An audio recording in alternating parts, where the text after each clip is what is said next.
दोस्तों, आज की कहानी है मम्मी जी आपके सपने आपकी बहुएं पूरे करेंगी। दोस्तों, कहानी शुरू करने से पहले अगर आपने चैनल को सब्सक्राइब नहीं किया हो तो कर लीजिए ताकि आपके पास पहुंच सके हर नया वीडियो। बड़े बड़े अक्षरों में लिखे इस नाम को देखकर आसपास खड़े सारे लोग सुमिता जी को बधाई दे रहे थे। सबकी नजरें कौतूहल से सुमिता जी को ही देख रही थी। आखिर 50 साल की उम्र में ये सब करने की हिम्मत कहाँ से जुटा सकी। इधर बाहर गेट पर अपने नाम का बोर्ड देखकर सुमिता जी की आंखें भर आई। बेटे, बहू, पोते पोतियों, बेटी, दामाद, नाती नातिन वाली सुमिता जी कभी ये सोची भी नहीं थी कि जिंदगी के उस मोड़ पर जब सब आराम करने का सोचते, भजन कीर्तन में लगे रहते, वह कुछ हासिल करने का प्रयास कर रही हैं। उनकी खुद के हाथ में पैसे हो ये सपना कहीं दबा हुआ सा था जिसे वो अंजाम देना को चाहती थी पर कभी नहीं दे पाई। आत्मनिर्भरता का पाठ सबको पढ़ाती पर खुद आत्मनिर्भर नहीं बन पाई थी। आर्शिता की जिंदगी जीते जीते वह कहीं ना कहीं से खुद को कमजोर और लाचार महसूस करने लगी थी। बहुत दुख देखे थे जीवन में, इसलिए बेटों ने भी माँ को आराम मिले इसका पूरा ध्यान रखा था। पर वो कुछ करना चाहती थी इस उम्र में आकर जिसके लिए बच्चों को तैयार करना बहुत मुश्किल था, पर वह भी माँ की खुशी देखकर मान गए थे। और सच है, ये दिन भी सबकी किस्मत में नहीं आता जो आज उसके जीवन में आया था। नमस्ते सुमिता मैडम, कैसा लग रहा है ये सब देखकर? ये बिल्कुल आपका ही अपना है, छोटा सा ही सही पर आपका अपना शोरूम देखकर आवाज सुनकर वह मुस्कुरा दी थी। अच्छा, नानी से मस्करी कर रहा हंसते हुए अपने नाती की पीठ पर धौल जमा दी। बताओ ना नानी, तुम्हें कैसा महसूस हो रहा है? दोनों नाती नाती ने पूछा। मेरा वर्षों का सपना जैसे पूरा हो गया है ऐसा महसूस हो रहा, सुमिता जी ने कहते हुए उनकी आंखें भर आई थी। छोटी सी दुकान और उसमें एक छोटा सा मगर सुंदर सा मंदिर, भगवान की मूर्ति के साथ साथ एक तरफ उन्होंने अपने पति की तस्वीर भी रखी हुई थी।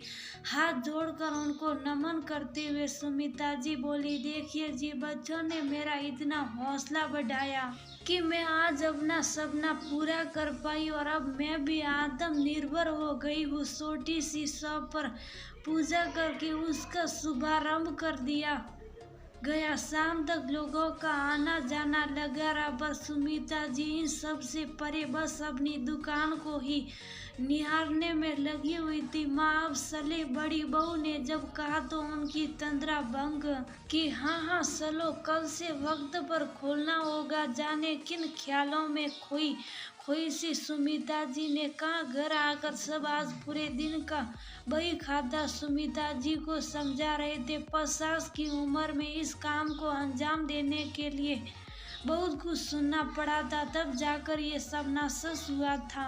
वो कोई भी गलती नहीं करना चाहती थी, इसलिए सब कुछ भली भांति समझ रही थी। सब कुछ तय कर वह अपने कमरे में चली गई।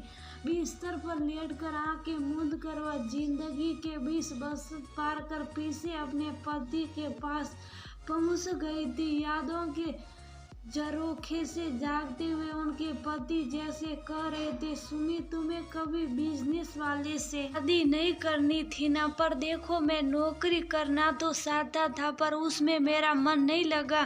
बाबूजी तो नौकरी करते थे पर मुझे हमेशा अपना व्यापार करना था।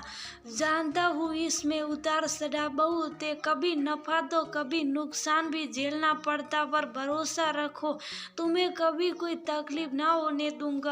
पति के व्यापार में कभी कभी होते नुकसान से सुमिता जी डर जाती थी। ना जाने आगे क्या हो। सरकारी नौकरी हो तो तय रहता, पैसे तो आएंगे, पर व्यापार में लाभ हानि का जोल बना ही रहता। खैर, धीरे धीरे सुमिता जी पति के साथ साथ व्यापार को भी समझने लगी थी, पर होने को कुछ और ही मौजूद था। अचानक एक दिन रोड एक्सीडेंट में सुमिता जी वैधव्य दे दिया और वह ऐसी लाचार हुई कि अपने 3 बच्चों को देख देख कर भविष्य की चिंता में बीमार रहने लगी थी। धीरे धीरे व्यापार देवरों ने अपने हाथ में ले लिया और सुमिता जी उन सब के मोक्रम पर जीने लगी। सबसे बड़ा बेटा तब 10 साल का ही था। उन सब की पढ़ाई लिखाई किसी तरह देवरों ने संभाला हुआ था। कारण बस यही था कि समाज में भी अपनी नाक बसी रहे। बच्चे पढ़ने में ठीक थे तो किसी तरह पढ़कर नौकरी पर आ गए। सुमिता जी अब सोचने लगी थी कि देवर से कहकर व्यापार दूसरे बेटे को दिलवा दे, पर ऐसा कब हुआ है कि इतने दिनों संभालने के बाद सत्ता कोई किसी को सौंप दे। बहुत बहस हुआ पर देवर ने कहा इतने दिन सब कुछ किया, भैया के व्यापार को इतने ऊपर तक लेकर आ गया, अब आपका इसमें कुछ भी नहीं है। अपने हाथ से पति के व्यापार को जाते देख सुमिता जी रो पड़ी थी। बड़े बेटे ने समझाते हुए कहा, माँ अब जो हो गया जाने दो, अब हम इस काबिल हैं कि हम भी कुछ कर सकते हैं, चिंता मत कर। बहन की शादी करने के बाद छोटे को भी नौकरी पर लगा देंगे, फिर हम आराम से रहेंगे। बहन की शादी भी कर दी और छोटे की नौकरी भी हो गई। भगवान की दया से बेटा बेटी सबकी शादी के बाद सुमिता जी के मन में फिर से अपने पति के व्यापार को अपना कर आगे लेने के ख्याल आने लगे। बच्चों से बात की तो सबने कहा इस उम्र में ये सब फिर से शुरू करने की हिम्मत कहाँ से आएगी, हम तो अपनी नौकरी पर रहेंगे, आपकी मदद करने वाला कोई नहीं होगा, बहुत मुश्किल होगा फिर से अपने पुराने व्यापार को स्थापित करना। पर बेटा एक कोशिश करके देखने तो दे, नहीं हुआ तो छोड़ दूंगी। बच्चों के ना से मायूस होकर सुमिता जी ने कहा। सुमिता जी की दोनों बहुएं घर पर उनके साथ ही रहती थी। उन दोनों ने सुमिता जी की बात सुनकर आपस में फैसला किया कि अगर मम्मी जी चाहती हैं तो हम भी उनकी मदद कर सकते हैं, शुरुआत घर से ही करेंगे। धीरे धीरे लोग जानने पहचानने लगेंगे तो आगे का सोचा जाएगा। दोनों ने अपने पति से बात की और सुमिता जी ने घर के एक कमरे से अपने छोटे से व्यापार को शुरू कर दिया। लेडीज के लिए विभिन्न प्रकार की चीजों से घर सजने लगा था। लोग जानने लगे तो व्यापार भी बढ़ने लगा। बहुओं को भी अच्छा लग रहा था। जब आपके थोड़े से प्रयास से पैसे आने लगे तो उत्साह भी बढ़ता और हौसला भी मिलता। साथ ही साथ आत्मनिर्भर होने से खुद में ही गर्व की अनुभूति होने लगती है।